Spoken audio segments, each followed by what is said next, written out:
Алтын санаған аштан өледі. Қай заманда өткені белгісіз, сағат есімді, үрерге иті, сығарға биті жоқ, сіңірі шыққан қу кедей болыпты.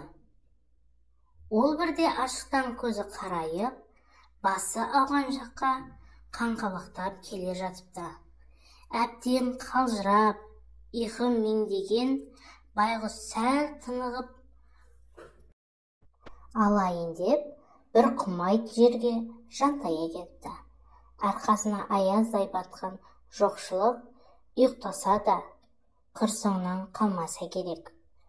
Түсінде де осы азаптан бас оғалап қашып келе жатса, алдынан сақалы, белуарына түскен аппақ қудай қария шығыпты.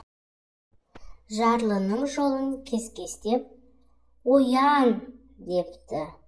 Өзінің жантайған құмайттың оң жағына қарай 10 қадам жүрсең, ескі жертөленің орны бар.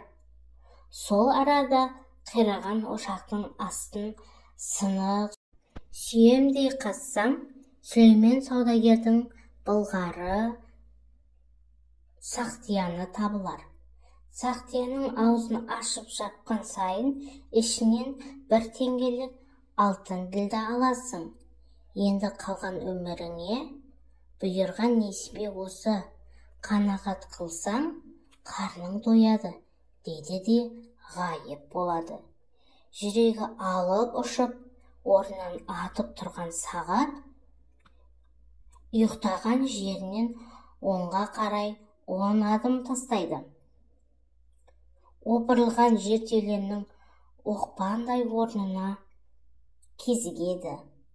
Құлаған ошақтың орнынан тырмалап қазып жатып, осыдан шалдың айтқандары расқа шығып, бір ділді тапсам, тойынып тамақ шерем. 2 ділді тапсам, дүние-ай, бала-шағымның жүрегін жалғар едім. Егер 3 ділді жетсе, әйеліме арнап көйлек сатып алар едім, деп қиялдайды. Шалдың берген аяны айнымай келеді де, айтқан орнынан әмиян табылады. 1 ашса 1 ділда, 2 ашса 2. Әмиянды 100 ашқанда үйіліп жатқан ділдаларды көзімен жей отырып, қара құмның қақ ортасында хан сарайындай күмбезді үй салуды армандайды.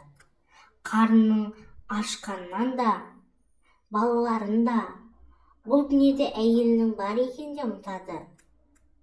Көзіне қызылды, жасылды дүние елестеген сағат 1000, 10 000, 100 000, миллион рет ашамын дегенше, арада 2 апта уақыт өтіпті.